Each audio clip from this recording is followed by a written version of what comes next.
It's time to get nerdy, y'all. A little bit of gaming history for you. Something relevant in gaming and discuss our opinions on it. Should we kick it out of here, or should we kick-start it? This is the part where you, the listeners, try to stump the hosts. I'm not a lawyer. I just play one on a podcast. Ladies and gentlethems, lads and lasses of all ages, welcome to the show. It is Tuesday, July 11th, 2023, and it is time to get nerdy. Welcome to episode 274 of Two Nerds in a Pod, the nerdiest gaming podcast in the multiverse. I am Maction, and I am joined by a not entirely new face, but a special guest face, the nerd next door, who's subbing in for Mr. Nice Guy this week. But our mission is the same, to still bring you all sorts of things related to video games, whether that is news, history, trivia, or lawsuits, or anything else. But first, Nerd Next Door, it's nice to have you here. How are you doing this week? Nice to be back. I'm doing okay. Is this a part of the show where we talk about all of the stuff that's gone horribly wrong in our lives? If you would like, you may certainly share. I'm going to err on the side of the particularly pleasant things, but... Oh, so it all started when we were robbed last night? Shouldn't go there? I mean, it's certainly interesting tale, but, yes. You do you. So basically, my work was once again hit by some absolute hooligans / numpties that set off the alarm, and once the siren went off, they ran away. But it was basically, I came into work and we had to spend all day replacing a door, which is like the most solid door of all time now. It is a metal door with a C channel and concrete, and it is, good luck getting into that shop now, jackasses. But yes, it took 8 frickin' hours. So, yeah. And then I had to fight with an engineer over a bridge design because, as usual, the engineer was like, but we designed it. And I was like, did you look at this? Did you come down and look at it? But did you look at it with your own eyeballs? But did you see it? And the answer is no. If anyone's out there like, engineers build bridges. No, I build bridges. Engineers write how to make a bridge, and then people who are idiots go out and they make the bridge, and they call the engineer and they go, hey, these holes are not in the right place. Were these holes supposed to be here? And then the engineer goes, what did you do? What did you do wrong? And then we go, why don't you come down here? Why don't you come down here and look at it? And then they go, well, send me pictures. And then we do. And they go, oh, I don't know who drilled those holes, but it wasn't me. So anyway, do your best. And that's how bridges get built. Anyway, feel safe, America.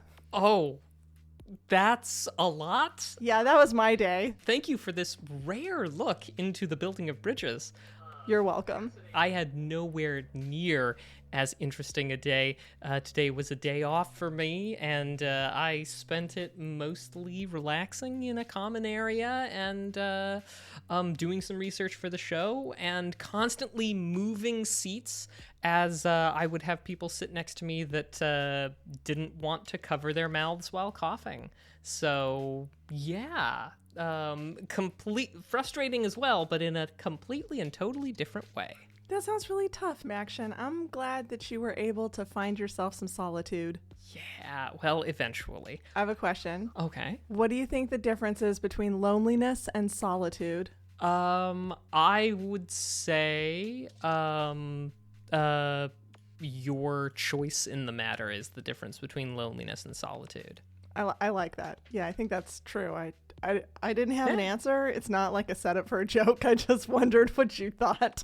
Oh, well, those are my thoughts atop of the dome. But all that being said, this is a podcast about video games. And before we do get into the meat of the gaming news, where Nerd Next Door here is going to walk us through some of the most interesting events going on right now, I do just have to mention that the Podcast Awards are currently on, and that means that we need your help, because if you've been here before, you would probably know that that it's a sort of two-step process. And the first step, the step that you can help with, is you can nominate our show for a podcast awards in either the general, the overall, the People's Choice, or our bread and butter games and hobbies, the category there. And we'll know at the end of this month if we've received enough nominations to be propelled into the finals, which obviously we sincerely hope happens. So thank you everybody for doing your part. You are awesome, and we couldn't have won previous years, and we certainly can't win this year without your help. So thank you in advance. And with that being said, Nerd Next Door, please tell us, Nerd, what's going on in video games right now? So in video games, not really news, but I guess that ESA, which you would think stands for the European Space Agency, but you would think. Apparently it stands for Entertainment Software Association. Released their 2023 Essential Facts about the US video game industry. And I did think that it was an interesting, I guess it's not really news to those who actually play a lot of video games, but they basically released this report about video games, and it's kind of cool.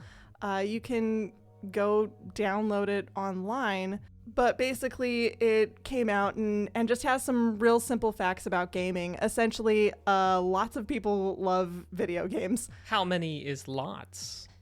Yeah, their study found that 212.6 million Americans play a video game at least 1 hour a week.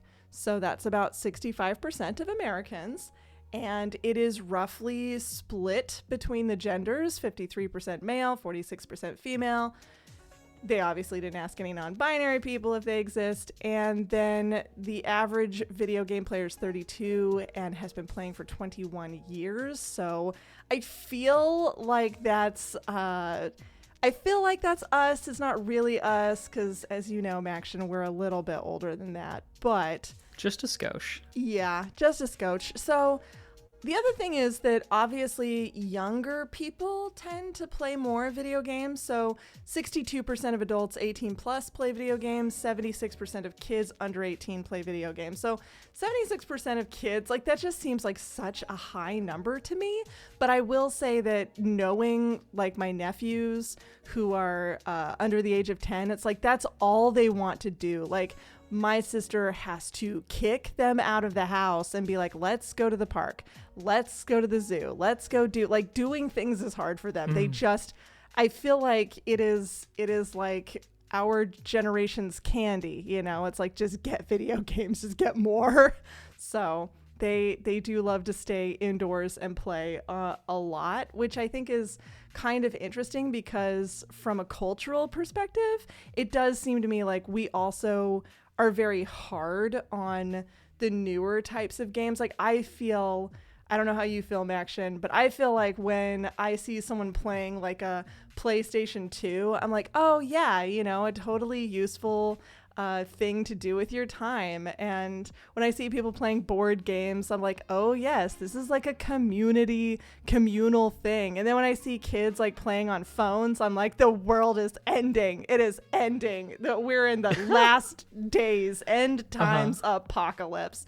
So anyway, I do feel a pretty judgmental.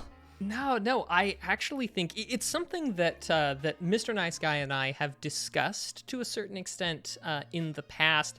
The general perceptions about not just what constitutes video games, but also what constitutes a gamer, or what even constitutes like healthy or normal amounts of video games. And while I don't think, correct me if I'm wrong, but it doesn't sound like the ESA is like, they're just asking people like, what do you think, right? This is a survey that they've compiled. Yes, it is a survey. So the other thing that I think that's interesting to bring up is that the different types of games were really surprising to me.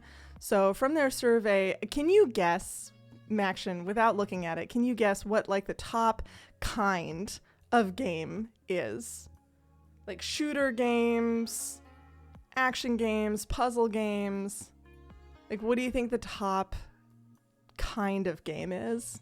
So my assumptions here, if we're talking about that big 26 million that you gave me, 212 million. You're 100% right. I'm wrong.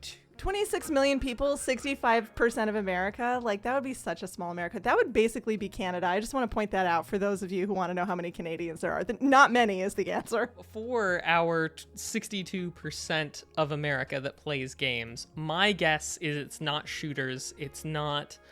my guess is that it's going to be mobile games, and mobile games are probably most represented in the puzzle genre, if I had to guess. So I'm going to guess puzzles. I feel like you looked at it already because, yes, you're right. It's mostly puzzle games. But I was very surprised by this because I definitely feel like shooter games are the one. I feel like it's the reason I kind of don't play video games, because I just feel like at some point I was like, everything is Halo, and I just rage quit. But actually it goes puzzle, arcade, skill and chance games. Yeah, like people are basically playing gambling addiction games more than shooter games. I guess now we're gonna talk more about this like later on, but it's one of those things where really, if you're concerned about the decrease in, say, game competitions or game like the free market, you're worried about the free market, Maction. That's what you're looking for. Yeah, thank you. Then I think shooters aren't the biggest component, but it's puzzles. I might cut this because I'm going on this weird tangent, but it is surprising to me. I wouldn't have guessed particularly that games of just chance are that, represented and are that big.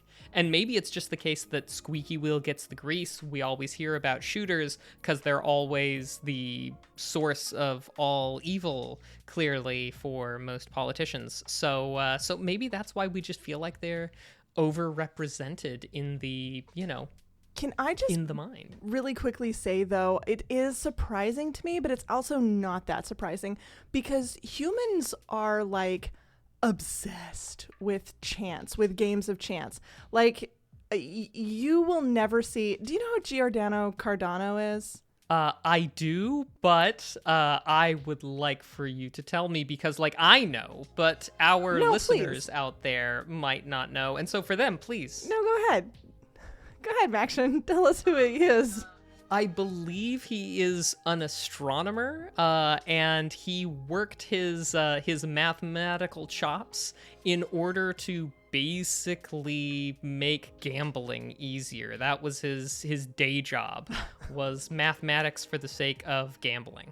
Okay, you're very, very close. But yeah, he wrote like a big old treatise on gambling and games of chance and like probabilities. But I feel like he was the first in a long line of mathematicians to basically, if you read like an algebra book, it's like, here is algebra. You read like even old Greek algebra, Euclides, how do you say that?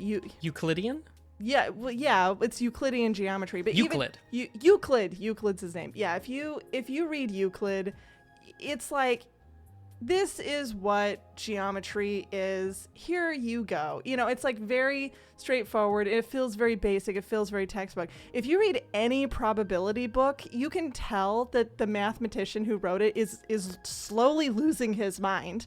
You can hear him sitting there rolling dice and rolling dice and rolling dice, just counting, right? And then like trying to figure it out. Like you can just hear the madness seeping out of their soul and into the book. Like books, historical works on probability are amazing. I recommend reading, I don't know, at least 3, because humans like get into probability and statistic and they never come out. They never crawl out of that hole. So it's like not that surprising to me that in fact this, games of skill and chance, I truly believe that the idea of probability is like so fascinating to the human mind that once you're in it, it's like people say, oh, gambling is because you think that you're going to win. You're tricking yourself into thinking you're going to win. Well, what if it's that we are so obsessed with probability, once you like see the probabilistic universe, you can't unsee it, like the Doctor's nemesis in Doctor Who, you just go mad because you saw too much of the universe. Or, like anything by H.P. Lovecraft, you saw too much and you lost your mind. And that's why it's popular. Disagree. These math rocks that I'm holding in my hand, for those of you who are listening after the fact, I'm holding some 20-sided dice. These math rocks do not control me, and I certainly don't schedule chunks of my life in order to play narrative probability games with them. Can I just say... I don't see the appeal, is what I'm saying. Can I just say that when I went from D&D to GURPS, I actually became very upset because there was no 20-sided dice. And I realized at some point the probability of rolling, it's not 1 out of 20 anymore, right? You've got 3 6-sided dice. So now it's like, you're never going to roll a 1. That's not going to happen. You're never going to roll a 20. Like the top is 18. But then it's like you've got a 1 in 6 shot of rolling 1 to 6. But then you have that 3 times, and then you start thinking about it, and like you start losing your mind. Instead of just a 20-sided dice, you're like, this is straightforward, 1 out of 20. Once you start playing GURPS, you again slowly lose your mind. That is what happens whenever you think about skill and chance and probability and statistics. Them's fighting words with respect to GURPS, but we'll get it in the comments later. I did want to ask, though, before we leave from this topic of the ESA's survey, were there any other interesting things from it? Because that's been really cool so far. But anything else? I think that one of the big things is that at the end of it, a lot of people, so almost 100% of people, 96% of people reported that 96% of Americans, let's be real, the survey was done for Americans, view games as beneficial and responded that it brought them joy, provides mental stimulation, provides stress relief, helps improve cognitive skills. Basically, the range of why people play video games and what video games are to them, it varies, but the reality is almost 100% of gamers, which of course is a biased, it's going to be sampling bias, but realistically, people, hundreds of millions of Americans play games, and of those hundreds of millions of Americans, almost all of them think that video games are beneficial, and then almost 50% of them said that they were essentially more worth their time than movies or television. So that was really interesting as well. Like, people were like, you may take my HBO and you may take my movie theater, but you will never take my Nintendo. So that's awesome. One of the things I do like about it is that this sort of underlies, I feel like, notions I've had at the back of my head. I felt like $1 spent in a video game winds up generating just more hours of return entertainment than any other format, I felt like. But it's kind of fun to see other people in that same camp. We're not so different, you and I. We both value our video games. Yes. But that's really, really awesome. I think that's the time that we have for news today. So we will move on to a little bit of video game history. And Nerd, I've got a few things to share with you. Because this last week, in years before, we saw some really cool releases. One, Pokemon Go, released for mobile devices, most notably Android, in 2013. What started out in, I guess, 2011 2011, or maybe it was even a little bit soon. I didn't write the number down, but what started several years before as an April Fool's joke with a Google Maps integration one-time game turned into a huge thing that only wound up like just continuing to gain steam with people, and then in 2020 had, huge upticks in people playing it as a way to keep themselves getting outside and such. But yeah, it was, in 2013, this last week, that we had an April Fool's game come to fruition. And I'll leave that there. A couple of other particularly cool ones. Dota 2 released for the PC in 2013. The second of the big MOBA games. And related to this release, because Dota 2 would have never come out without Dota 1, but Dota 1 would have never come out without Warcraft 3, which was released just this last little bit for the PC in 2002.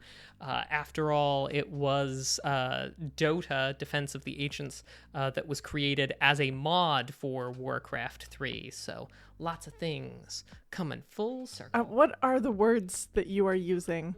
Dota? Yeah, Dota, standing for Defense of the Ancients. Okay. It is Dota is a MOBA, and a MOBA is what does the M stand for? Online Battle Arena is the rest of it. Mobile think it's online battle arena? No, because at the time we didn't really Multiplayer? I think multiplayer is the one. We'll go with that one. But the idea being that you have, and the characteristics of MOBAs is that it's a real-time game. You're playing real-time against another person online, and you're essentially starting from a base in each corner of the map and trying to push your way to destroy their bases at the far end of the map. Often it relies on basically more or less three channels: a central channel and a channel on either side, pathways, if you will, that you can push your units through. And while usually smaller units, peons, are just kind of going through the whole time as far as they can before they die, you tend to have a hero unit that you move around between the areas to try and help push your forces forward. And it's a little bit kind of like a sort of, I don't know if chess is the right term, but you're very much reacting and acting, trying to make sure that your heroes make big pushes in areas where their heroes aren't, and trying to outmaneuver and outthink your opponent in a battlefield. Anyway, it's a fairly popular genre of games, and it all owes to Warcraft 3. But there is one that I wanted to bring up, released in 1997 for the PS1, called Armored Core.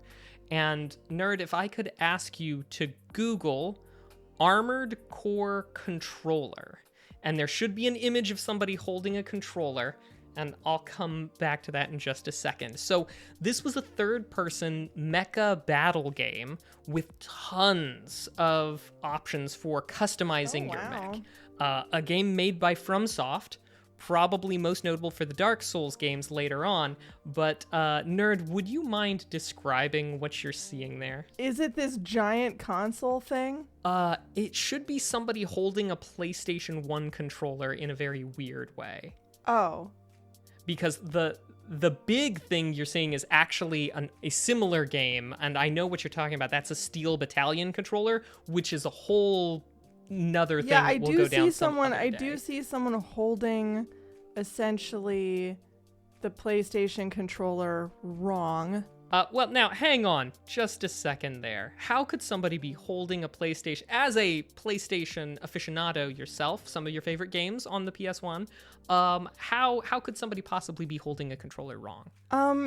They're using their ring finger on the dial wheelie doohickeys, and they're putting their thumbs go on the left and right buttons, and the left and right buttons are Yes, yeah. No, that makes me like viscerally angry. I'm actually angry looking.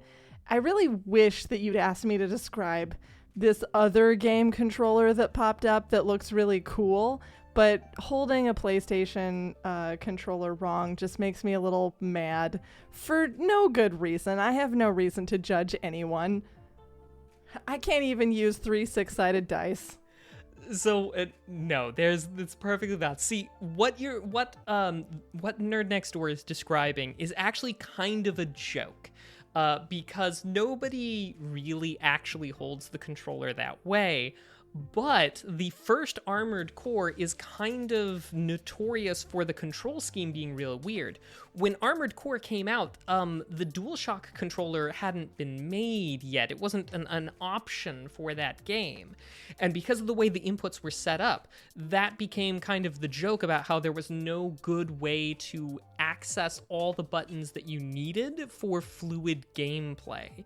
And then this sort of meme joke of holding the controller backwards to try and access all the things you need at once has continued and resurges every time a new Armored Core game is announced, with usually something like, well, only the real OGs know this is how you play Armored Core. But still, the kernel of truth there to that, which I think you're fairly right to be frustrated by. The kernel of truth there is that oftentimes some games can be control schemed very frustratingly, and Armored Core is definitely one of those. There are compilation videos that you can watch for fun, but that is the time that we have for video game history today. Nerd, thank you for coming on this journey with me. Oh. Can you ask me, please, to now explain the Steel Battalion controller? Because I've got something great. The Steel Battalion controller, please, Nerd. How can you describe it for us? No, you gotta ask like you're gonna cut it. So think about cutting it. And now, since the Steel Battalion controller is there, why don't you go ahead and describe that? Okay. Well, and now, since the Steel Battalion controller is there, please describe it for us if you don't mind. Oh, absolutely. So this one, you know how everyone was making fun of the submarine guy for using basically a PlayStation controller? Uh-huh. So this is what Elon Musk is going to use to die on Mars. Ah, excellent. I am not cutting any of that, by the way. Yeah, I'm going to say that this is what you would use to fly a home-built rocket ship. That's what the Steel Battalion controller looks like.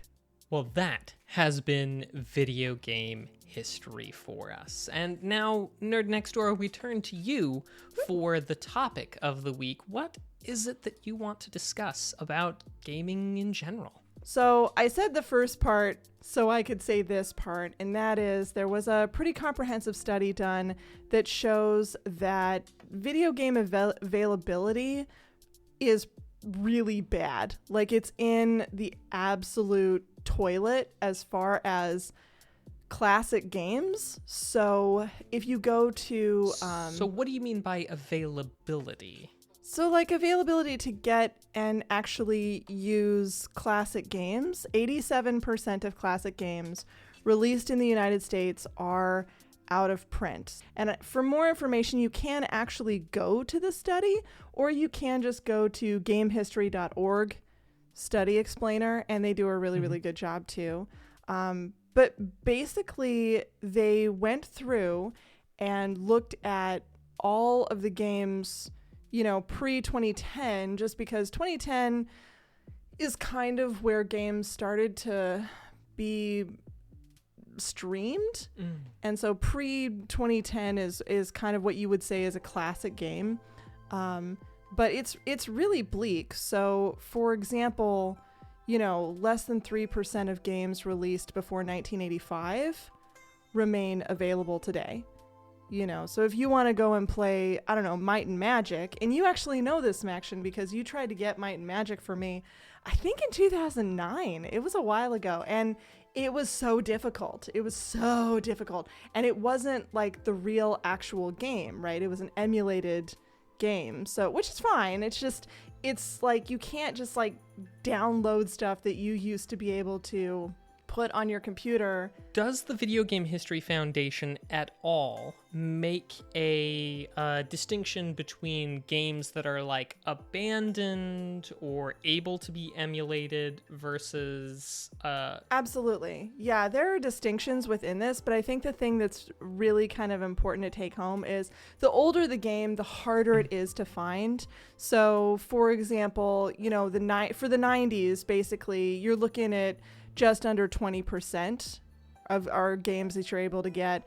2005 to 2009, again, it's about 18% of games are available, which is kind of wild, right? 2005 to 2009. If I'm hearing you correctly, it sounds like their finding was that it is easier to get a copy of a game from the early 90s than it is to get a game that was published between 2005 and 2009.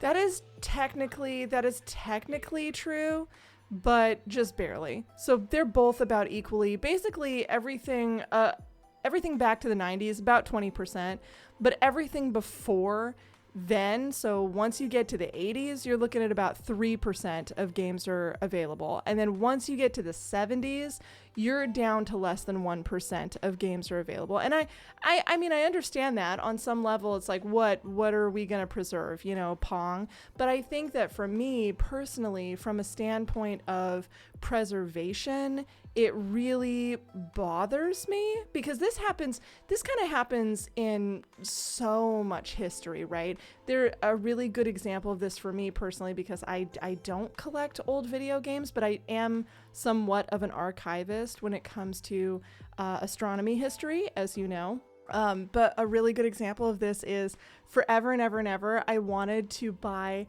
the digital archived version of Sky and Telescope magazine, which covered multiple decades, and it was really out of my price range. And then I was able to buy it, and then it was really hard to find it. And then once we got it, it didn't really work, was the problem, because it was on Flash, right? It used Adobe Flash to basically pull up. And so it had been discontinued, and so there were actual like JPEGs images of the magazine, but they're not searchable in the way that they were supposed to be searchable because the program that supported it just died. And so it's like, okay, so you technically have it, and it was a lot of money, and it's on DVD-ROM, and, you know, but is it really usable? Is anyone going to ever be able to look through the Sky and Telescope magazine articles, right? There are places where people digitize old journals, the old books, right? And there's always this weird group of people that are just like, no, you can't do that because copyright. And that seems to be what's happened here with the video game industry, where people are just, you know, basically every time preservationists, every time libraries are like, we should be preserving this, we should be trying to have an archive, a digital archive, you know, of stuff that's existed. Basically, it seems like a lot of lobbyists come out of the woodworks to be like, no, that will somehow ruin the commercial value, copyright, yada yada, which I think is unfair and stupid. But I also just think it is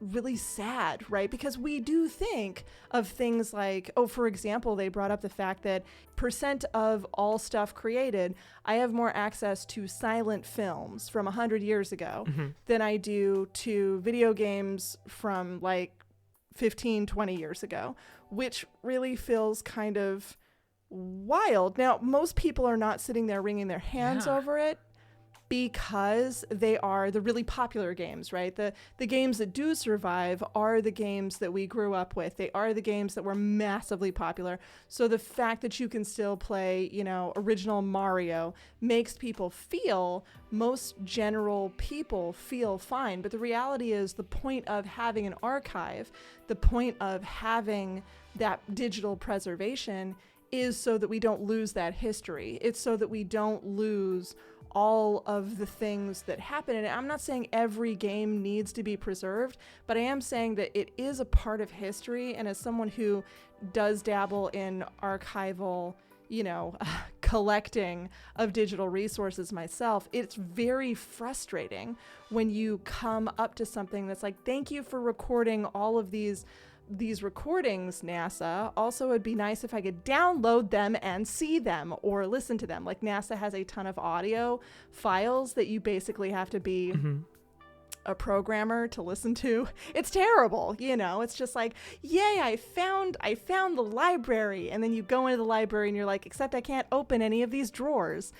All of them are locked. And that feels like what's happening here. But no, that's terrifying.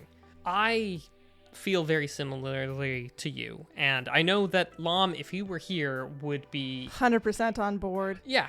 100% on board that what we need to do, we need to seriously rethink the way that we understand and treat video games, if that means that we've got more access to silent films recorded in the 1930s than stuff that was put together in the 70s.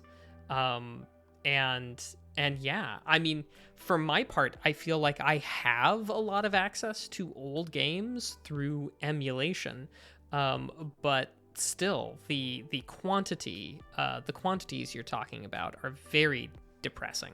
Yeah, and they basically came out and said, look, we did this study specifically so it could be essentially a scientific study that people could reference, because the video game community does know this already. This is not shocking research that anyone who is a fan of older games would be surprised by. The reality is they want people to be able to argue against the lobbyists who are like, no, copyright law, and that's why libraries can't digitally, preserve these things. There was a guy, basically Frank Cifaldi, co-director of the Video Game History Foundation.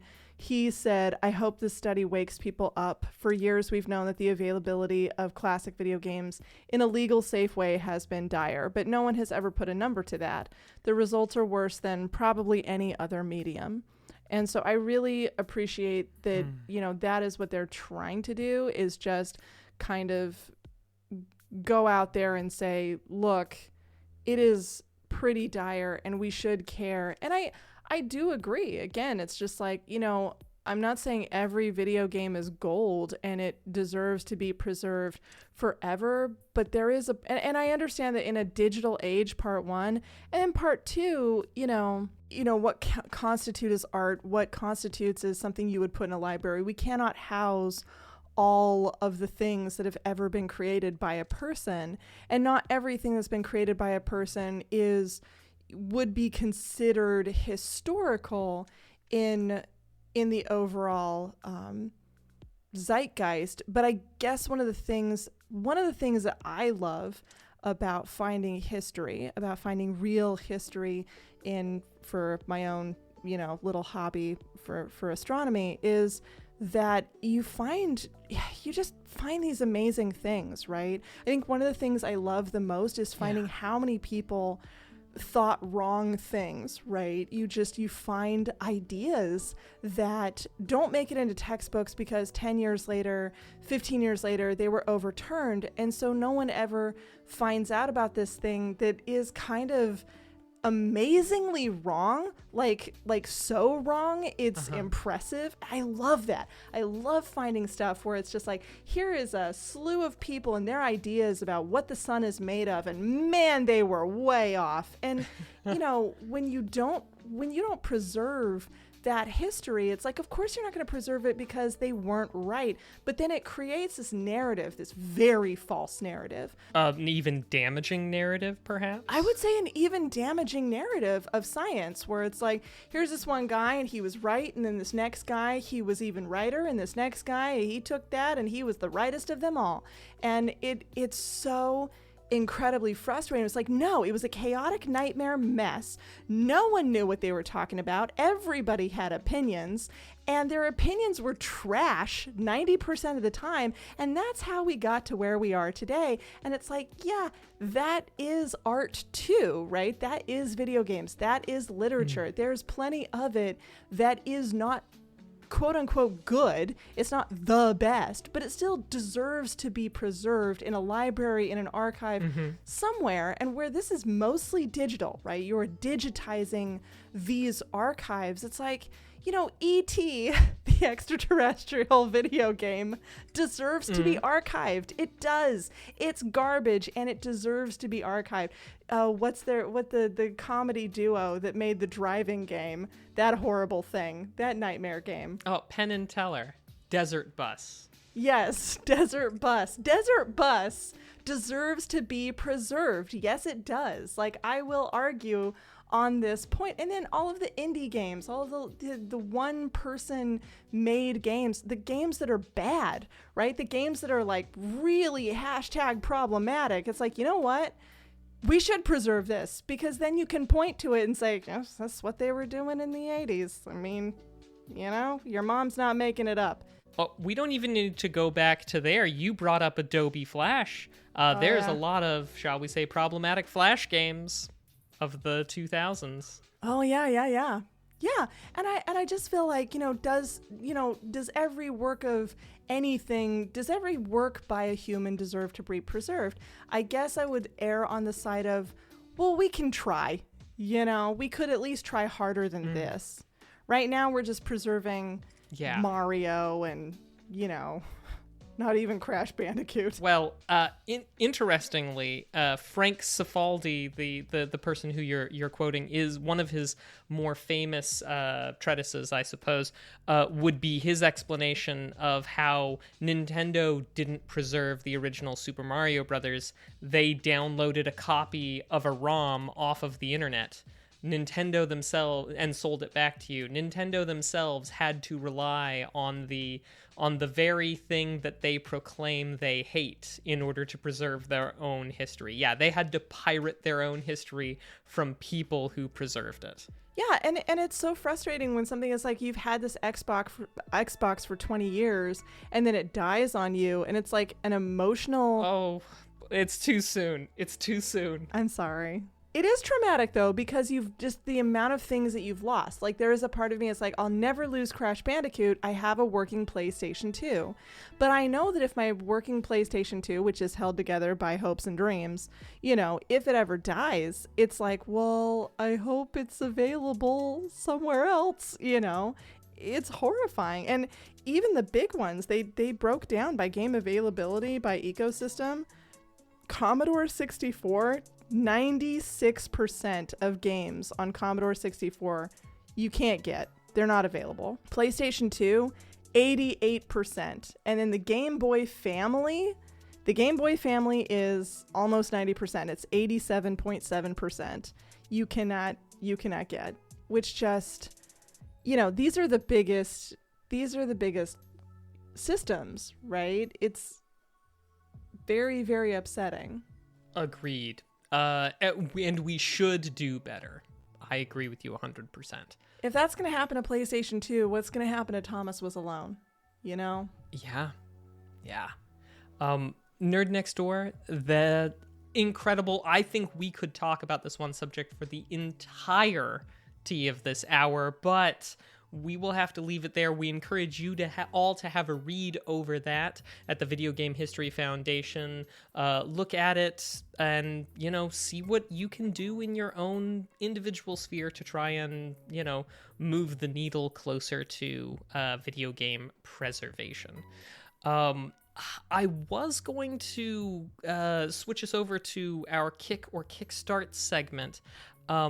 But if I'm being perfectly honest, I think maybe we just say there's a lot of good indie games out there to support, but maybe we should focus a bit more on trying to work on the backlog, specifically the preservation, and instead we just skip right over to our Nerdflex segment with our video game trivia for sake of time. Sure. Sorry for taking up your time. No, this is an important conversation. It needed to happen. It is big. And you know what? This is it's our show. We can change it if we wanna. That's right. This is what happens when you're not able to make it, Lom. Things go off the rails and it gets crazy. We get crazy in here. But we do have some video game trivia. We encourage you to submit your trivia to us in advance of the show or when we're doing it live. And yeah, that stuff that gets to us beforehand, we collect and put into our test bank to come up randomly. And Nerd Next Door, I believe you have a trivia question for us, yes? Oh, you're going to get this one. Crap, I don't know. Okay, so here's the question. It's a Zelda-related question. Question number 1. What is the name of the talking sailboat in Wind Waker? So I don't know the name of the talking sailboat in Wind Waker. Wind Waker is actually one of the few Zelda games that I have not played. Okay, well, I do remember vividly watching somebody play it, but I don't know the name. Do you have any guesses? Because I know what I'm gonna guess. I'm going to guess Bodie McBoatface. Oh, you already got there. Yep, Bodie McBoatface. Okay, I'm gonna guess Shippy McShipface. It is called. We were never gonna get this. King of Red Lions. Which, wow, Zelda. King of Red Lions. Sad. Pathetic. Do better. Bodie McBoatface is way better. Yeah, it was right there the whole time. Okay, so that's one down. We usually do 3 of these, so let's see if we can't redeem ourselves. Nerd Next Door, what is our 3rd question? So, that was our first question, so this is our 2nd question. Oh, but I might have said 3rd question on accident. You did. No. If you would be so kind, the 2nd question. Okay, so this one relates to Nintendo. What was required to play Game Boy games on an SNES? Oh gosh. I can visualize it. It's a cartridge plug-in. It's the Super System. Or some name kind of like that. And the Super System 2 was better because the Super System 1, didn't track the game clock speed correctly, so everything ran a little bit either slower or faster by just a skosh. But the blue one, that's the one the speedrunners want, which is the Super System 2. So I'm gonna say Super System. I'm probably wrong, but that's what's coming to mind. Okay, well, I'm gonna say Spit. It is Super Game Boy. Super Game Boy. Oh, yeah, I'm going to say that I got that one wrong. Super System. What am I talking about? I feel bad as well. I should. Okay, this is another Nintendo question. It is, who sang "You Don't Get Another Chance, Life Is No Nintendo Game"? Jack Black. I'm gonna say Pitbull. Mr. Worldwide? Does that not sound like a Pitbull line to you? Because it does to me. You don't get another chance. Life is no Nintendo game. I'm gonna change my answer from Jack Black to Frank Zappa. This is a millennial rapper. I know this is a millennial rapper. Not a millennial rapper, a rapper for millennials. A Gen X rapper. Fine. Will.i.am. There we go. Final answer for me. Oh my god, it was Eminem. Jesus Christ. Eminem? Yep, story checks out. That Life is no Nintendo game. That tells you that Eminem is now 55. Life is no Nintendo game. Okay, Eminem. Well, we may have gotten every question wrong here, but did you do any better? Let us know. Now we move from our video game trivia to a little bit of legalese. So, obviously, the world is abuzz with information about the Activision Blizzard merger and how that's going to happen and such. And as with most people who are reporting on this, the headlines are wrong and maybe the small print text is mostly right, but there's still a bit. So let's just clear a few things up here. The two businesses, Microsoft and Activision Blizzard had set their merger to happen no later than July 18th. And as mentioned in previous episodes, after the UK's Consumer Protection Agency objected to the merger, the FTC became concerned that the businesses would push the merger before the FTC had completed their own hearings. Why the FTC thought that, as I mentioned before, no real idea, because that entire section of their reasoning was behind redacted bars in their filing of their complaint.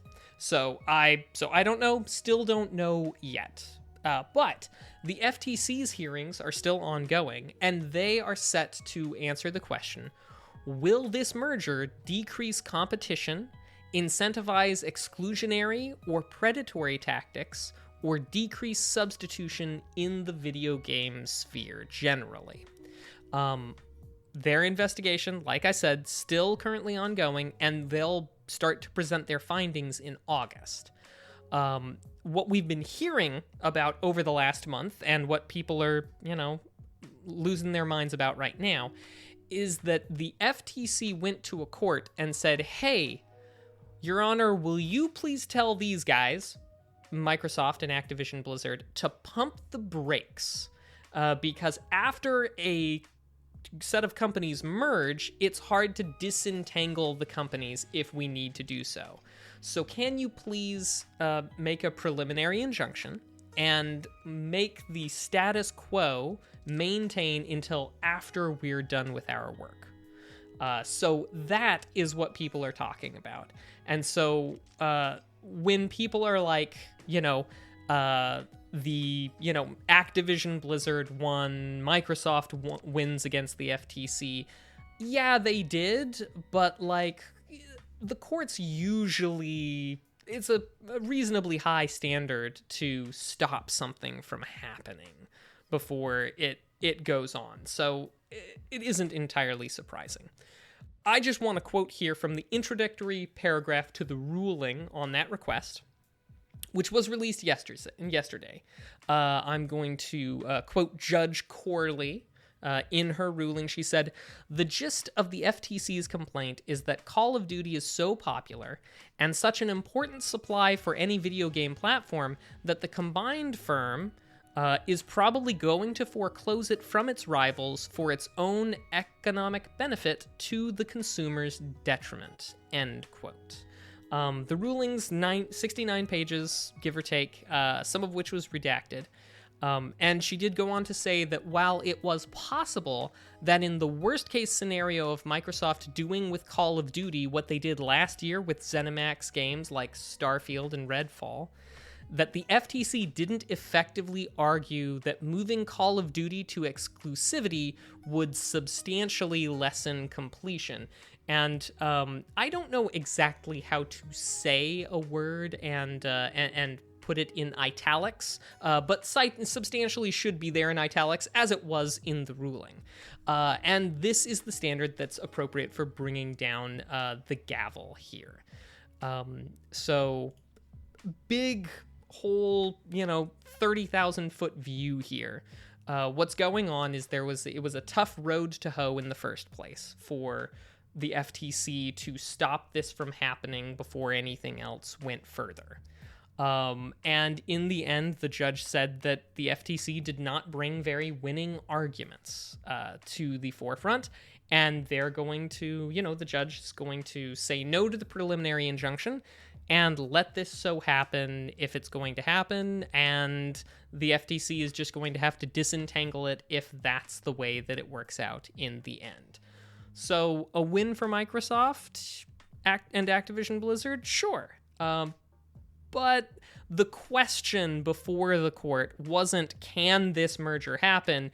It was, would this merger be so bad, and is the evidence so overwhelming that we as a court will order it to stop right here and now before it happens? And that's a very different question as to the rest of it. Could the FTC still lose the case that they're actively building right now? absolutely. Maybe they're unable to make the arguments win the day. But I just want to throw a wet blanket. I want to be the wet blanket here and just be like, hey guys, chill out. Remember, the actual question was A. It was not B. So, yeah. Anyway, I'm not a lawyer. That's just legalese. You are the wet blanket. You have a name, guy. Do I? It's a Galaxy Quest reference for those of you out there. All dozens of you. All dozens. Nerd Next Door, I don't know if you have any strong feelings, insights, or things you want to say about the Activision Blizzard Microsoft merger. Nope. I got no strong feelings. I feel like we should probably consider letting billionaires go float themselves out on an iceberg. That's my general philosophy. It hasn't changed. Well, that brings us to the end of our show, but the most important thing now is for us to share the cool, nerdy things that we are into, and that should serve as, hopefully, recommendations for you cool people and what you can try out yourself. Nerd Next Door, would you kindly start us off? Have you played any fun video games lately, or consumed any good media, books? Yeah, graphic novels, anything? Absolutely. So I have been reading a lot of graphic novels lately, and graphic novels are basically comic books. I mean, they're easy to get through. So I picked up one that was, I've read like a lot of graphic novels lately. I did read Eat the Rich recently, which a friend sent to me, and it was also very fun. Loved it. Good stuff. And what else am I reading? I'm reading this one that is basically just Frankenstein, but in graphic novel format. I want to say that the artist is named Grisley or Grisham. I don't know. It's Griswold. And I'm in his version of Frankenstein. It's pretty fun. It's Frankenstein. It's dense. But yeah, so that's been fun. And then I also read Nimona, and then I watched the Netflix movie Nimona, and both were good. Ooh, who wore it better? I'm going to say Netflix, honestly, because here's the thing. It's like Contact. So Contact is a good book. Love me some Carl Sagan, but they pared it down for the movie so well. They really combined, the stakes were really well spread out in the movie and explained in the movie, and the tension was really explained in the movie, where they really were kind of all over the place in the book. And that's because there were like 100 characters in the book and there was like 5 in the movie. And that's kind of the same thing with Nimona. They put multiple ideas together for the movie, and it just worked. I just think it worked a lot better than the graphic novel, which my understanding was it was originally a webcomic. So, and then also, well, I don't want to take this from you. No, please go for it. Lower Decks. Yeah, we finally got into Lower Decks, and it is fantastic. Everyone should watch it. Great Star Trek spinoff. And if you like Star Trek, the jokes, so you'll get the jokes, you'll get the humor. If you've never watched Star Trek, it's still fun, it's still funny, it's still entertaining. If you've watched a lot of Star Trek, as Maction and I have, you will laugh your butt off because there are so many references to the original series, to TNG. I mean, it's different. The Easter eggs are there. It's different if you're a Trekkie. Agreed. Well, for my part, been watching a lot of the same stuff. I've also been catching up on some Critical Role. They're doing their 3rd campaign and wrapping up this really interesting arc where they split the teams, and one team picked up Emily Axford and the other team picked up Abria Iyengar, and I'm pretty sure I said her last name right. So anyway, the teams are meeting back up now, and I'm really excited. It's kind of a lot of my favorite D&D players in one spot. Sadly, no Zach Uyama, who's incredible, but we can't have it all. Where would we put it? As for playing, I've been playing a game called Prodigal, which I know Mr. Nice Guy recently started on, we're going to talk about coming up, as well as Cursed Cracker, For Whom the Bell Toils, which has also been quite fun, which we're looking forward to talking about in the near future. And and I think that's all I have for this evening. But Nerd Next Door, thank you so much for being here, for being willing to join us on the show once again. It has been a delight to have you, and thanks everybody for tuning in, for listening, and for, picking us over at the Podcast Awards. Yeah, last plug for now. Y'all are awesome. Be excellent to each other. Until next week, keep it nerdy. Bye. Bye.